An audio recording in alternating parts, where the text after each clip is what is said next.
On this day 57 years ago, Korea saw one of the most ferocious armed political protests in its history, leading to the overthrow of the country's corrupt first president, Lee Syngman. Scores of revolutionaries lost their lives in the name of democracy, and today, Koreans honored their sacrifices. Hyun-bin reports. Presidential nominees running in the election next month kicked off the day paying tribute to the nation's fallen heroes. Those who sacrificed their lives for democracy in this country 57 years ago today.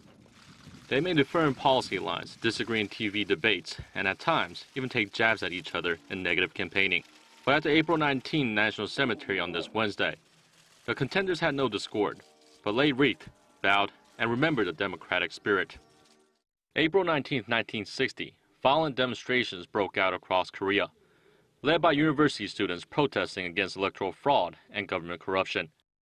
After hundreds paid with their lives, the revolutionaries succeeded in overthrowing South Korea's first president, Syngman Rhee, on April 26.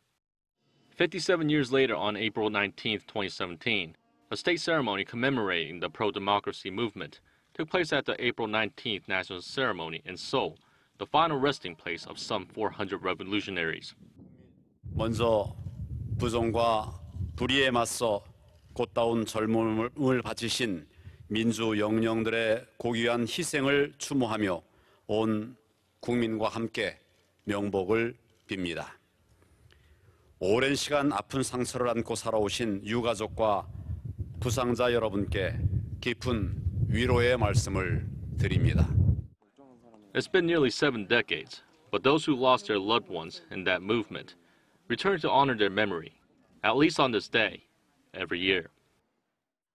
My family and I had no idea my brother was part of such a revolution back then. We had thought he was just in school studying hard. But ever since we learned that he was one of the revolutionaries, we've been nothing but very proud.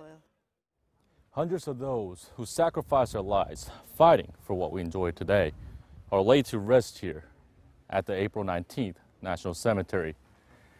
And South Koreans, at least once a year, remember the movement, the spirit of April 1960 that nurtured the soil for South Korean democracy.